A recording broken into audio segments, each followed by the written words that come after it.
Një aksident tragjik ndodhi mëngjesin e kësaj të shtunë në aksin rrugor Milot Morin, ku përpasoi humbi jetën një 35 vjeçar. Ky i fundit, i identifikuar si Fitor Ollomani, po drejtonte mjetin tip Volkswagen, i shoqëruar me një pasagjere, kur u përplas me një makinë tip Benz në të cilin ndodheshin 2 persona.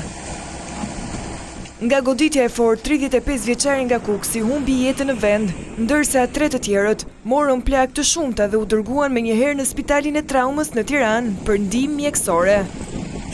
Ngjarja e rëndë ndodhi në zonën e quajtur Ura me Harqe, ndërkohë që policia dyshon se shpejtësia dhe humbja e kontrollit të mjetit mund të kenë sjellë përplasjen. Një ditë më parë, nga 2 aksidente automobilistike pranë Lezhës, humbi jetën një grua dhe u plagosën 4 persona të tjerë.